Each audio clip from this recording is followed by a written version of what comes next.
Hello everyone, আসসালামু আলাইকুম। কেমন আছেন? আশা করি ভালো আছেন। আলহামদুলিল্লাহ আমিও ভালো আছি। আজকে আপনাদের সাথে একটি ছোট ভিডিও শেয়ার করতেছি। দেখতে পাচ্ছেন এখানে আমি শিমের বিচি রান্না করতেছি। দুপুরের পরে সব রান্নাগুলো রেডি করে নিয়ে আজকে হচ্ছে আমি ইফতারিতে বেগুনি, পেঁয়াজ ও আলুর চপ এগুলো কোনো কিছু করব না। রুটি আর লুচি, সাথে থাকবে হালিম, আর এখানে ডিম সিদ্ধ করে নিয়েছি। তো এখানে হালিমটাও রান্না করে নিয়েছি। আর 4টার দিকে হলে গ্যাসটা কমে আসে। আর এই ধরনের কাজগুলো আসলে করতে গেলে যদি গ্যাস কমে যায় তাহলে আর করতে ভালো লাগে না। তো আমি লুচির ডোটাও রেডি করে রেখে দিয়েছি। এটা একপাশে রেখে দেবো। এর মধ্যে আমি রুটিটা রেডি করে তারপর লুচিটার আমি ডোটা ভালো করে তারপর রেডি করব। এখানে আমি হচ্ছে স্ট্রবেরির জুস রেডি করতেছি। এই তো একদম ফ্রেশ টাটকা স্ট্রবেরি নিয়ে এসেছি। আর আমার বাচ্চারা স্ট্রবেরিটা বেশি পছন্দ করে, মনে করেছে এমনি খেলে নাকি অনেক মজা, একটুখানি খেয়ে দেখার পর লাগতেছে নাকি টক।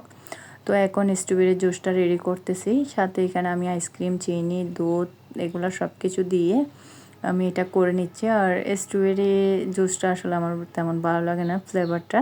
তো আমার ভ্যানিলা ফ্লেভার বা মিল্ক শেক এই ধরনের এই ধরনের জুসগুলো ভালো লাগে, কিন্তু স্ট্রবেরিটা ভালো লাগে না খুব একটা। এই তো আমার শিমের বিচিটা রান্না করা হয়ে গিয়েছে। এটা আমি এখন এক পাশে রেখে দিচ্ছি। সাথে আর করেছি হচ্ছে মুরগির মাংস। মুরগির মাংসটাও রান্না করা হয়ে গিয়েছে। এগুলা দুপুরের পরে আছরের আগে সব কিছু রেডি করে আমি রেখে দিই।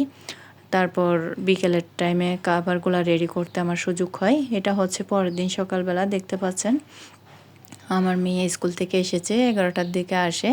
8টা 15 কিংবা 20-এর দিকে ওর গাড়ি আসে। তো এর মধ্যে ওকে নামিয়ে দিতে হয়। আর এত মানে প্যারা লাগে আসলে ঘুম থেকে উঠে।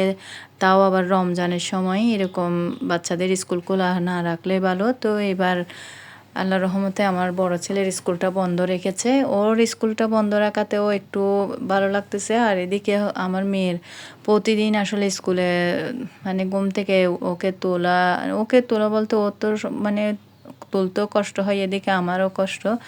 সেহেরি খাওয়ার পর একটু করে শোয়ার পরে আবার উঠে যেতে হয় ওকে নিয়ে স্কুলে যাওয়ার জন্য। তো ওকে আসলে কিছু যদি দেওয়া যায়, কিছুই খাই না। সকালে উঠে একটুখানি দুধ পান করে চলে যায়। তো বিস্কুট কিংবা কেক যেটাই দেয় না কেন সেটা বলে ব্যাগে করে দিয়ে দেওয়ার জন্য। এটা হচ্ছে ও আসার পরেই খাবে।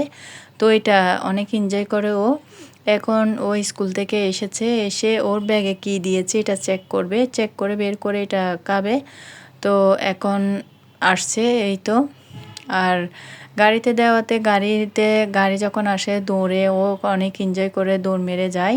আর ওকে ঘুম থেকে তুলতে তো কি পরিমাণ কষ্ট, এটা আসলে বলার বাহিরে। মানে ওকে কয়দিন মানে নিতে অনেক কষ্ট হচ্ছে। তো ভাবতেছি সামনে আর নেব না, সকালে স্কুলে নিয়ে যেতে অনেক কষ্ট হয়। এখানে একটুখানি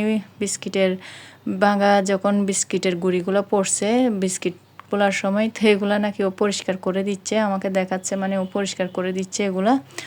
তো স্কুল থেকে আসার পর আমার মেয়ে স্কুলের ড্রেসটা খুলতে চায় না, এটা নাকি সুন্দর ড্রেস সেজন্য। তো এটা যদি খুলতে চাই বলতেছে না না এটা খুলবে না। এখন এসে বসছে এখন এখানে। তো আসলে স্কুলটা বন্ধ থাকলে ভালো হয়, বিশেষ করে রমজানে। তো বাচ্চাদের জন্য ভালো হয়, আর বাচ্চাদের তো সমস্যা নাই, আর আমাদের সমস্যা হয় আসলে ঘুমের মাথা ব্যথা করে, খারাপ লাগে। তো এই তো আমার মেয়ে অনেক এনজয় করতেছে, নাচতেছে। আমার ভিডিও আছে এই পর্যন্ত। আল্লাহ হাফেজ, আসসালামু আলাইকুম।